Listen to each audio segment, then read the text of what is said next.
ప్రభునందు ప్రియమైన దేవుని బిడ్డలు మీ అందరికీ యేసుక్రీస్తు నామములో వందనాలు. ఈ దిన మన వాగ్దానముగా భీతి నీకు దూరముగా ఉండును, అది నీ దగ్గరకు రానేరదు. యెషయా గ్రంథము 54:14. భీతి నీకు దూరముగా ఉండును, అది నీ దగ్గరకు రానేరదు. చూడండి, లేఖనంలో చదువుదాము. నీవు నీతి గల దానవై స్థాపింపబడదువు, నీవు భయపడనక్కరలేదు. బాధించు వారు నీకు దూరముగా నుందురు, భీతి నీకు దూరముగా ఉండును, అది నీ దగ్గరకు రానేరదు. తీవ్రమైనటువంటి హింసలు, వ్యతిరేకతలు ఎదుర్కోవటానికి విశ్వాసులకు ఈ మాటలు ఎంతో ఆదరణ కలిగిస్తాయి.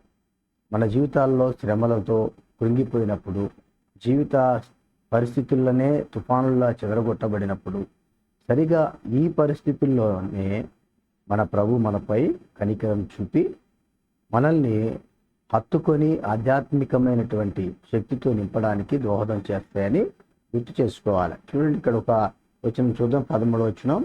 నీ పిల్లలందరూ యెహోవా చేత ఉపదేశం నొందుదురు, నీ పిల్లకు అధిక విశ్రాంతి కలుగును. కాబట్టి ఈ అధ్యాయం అంతా కూడా మనం ధ్యానం చేయగలిగితే ఇది సేవకుని ద్వారా దీవెనలు ఎలా కృంభింపబడతాయో మనకు తెలియజేస్తూ ఉంది. చూడండి, 11వ అధ్యాయము 9వ వచనం. నా పరిశుద్ధ పర్వతం అందంతటను ఏ మృగమును హాని చేయదు, నాశనం చేయదు. సముద్రము జలముతో నిండి ఉన్నట్టు లోకము యెహోవాను గూర్చిన జ్ఞానముతో నిండి ఉండును. దేవుని యొక్క కృప, ఆ యొక్క దేవుని జ్ఞానాన్ని మనం కలిగిన వారంగా ఉంటే దేవుడు మన పట్ల చేసే కార్యాలు ఎంతో గొప్పవి.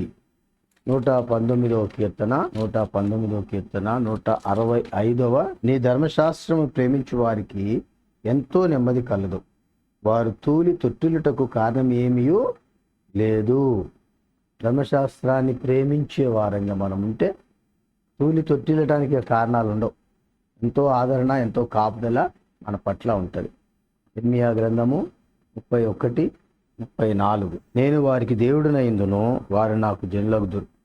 వారు మరి ఎన్నడూను యెహోవాను గూర్చి బోధనందుదము అని తమ పొరుగు వారికి గాని తమ సహోదరులకు గాని ఉపదేశం చేయరు.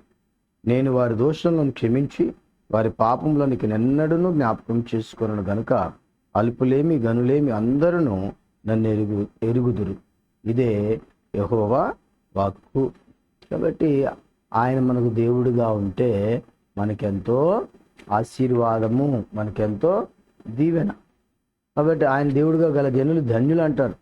చూడండి, యోహాను సువార్తలో మరొక మాట చూద్దాము. 6వ అధ్యాయము 45వ వచనం. వారందరూ దేవుని చేత బోధింపబడుదురు అని ప్రవక్తల లేఖంలో రాయబడి ఉన్నది. కనుక తండ్రి వలన విని నేర్చుకున్న ప్రతివాడును నా యొద్దకు వచ్చును.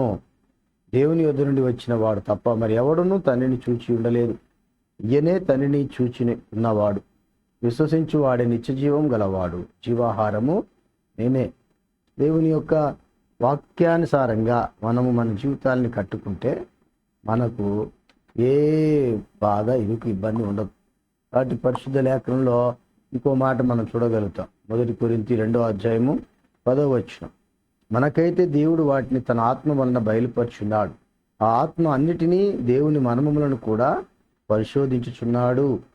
అంటే దేవుని ఆత్మ చేత నడిపింపబడే వారముగా మనం కొనసాగే వారముగా ఉన్నట్లయితే మన పట్ల దేవుని కార్యాలు ఎంతో గొప్పవి. అవి వర్ణించడానికి కూడా వీలుండదు. 1 తెస్సలోనికీ పత్రిక 4వ అధ్యాయము 9వ వచనం. సహోదర ప్రేమను గురించి మీకు రాయనక్కర్లేదు, మీరు ఒకరినొకరు ప్రేమించుటకు దేవుని చేతనే నేర్పబడితిరి. దేవుని యొక్క మాదిరి మన లోకంలో కనపరచాలంటే ఆయన పట్ల మనం కలిగి ఉన్నటువంటి ఏర్పాటు, మన దృష్టి, మన విశ్వాసం, మన నమ్మకం, ఆయనతో చేసే సహవాసమే మన రీతిగా నడిపించేదిగా ఉంటుంది. 1 యోహాను పత్రిక 2వ అధ్యాయము 20వ వచనం. అయితే మీరు పరిశుద్ధిని వలన అభిషేకం పొందిన వారు గనుక సమస్తమును ఎరుగుదురు. కాబట్టి అప్పుడు మనకు భీతి దూరముగా ఉంటుంది, అది నీ దగ్గరకే రాలేదు. దేవుడి కృపతో మనల్ని నింపునుగాక. ప్రేమ నమ్మకం గల తండ్రి, నీ పాద స్తోత్రాలు నాయన. నీ అందున్న వారి పట్ల నీవు కలిగి ఉన్న గొప్ప ఏర్పాటు ఏమైనదో నువ్వు నేర్చుకోవడానికి పుట్టు చెప్పావు తండ్రి. ఈ సమయం నాకు, మాకు, మా అందరికీ ఆశీర్వాదకరంగా మలిచి మహిమ పొందును. యేసు పరిశుద్ధ నామమున సమర్పించుకుంటున్నాను తండ్రి. ఆమేన్. మహాగణుడు, మహోన్నతుడు, నిత్య నివాసి అయిన యేసుక్రీస్తు యొక్క కృప, కనికరము, కాపుదల మనందరికీ తోడై ఉండి నడిపించును గాక. ఆమేన్.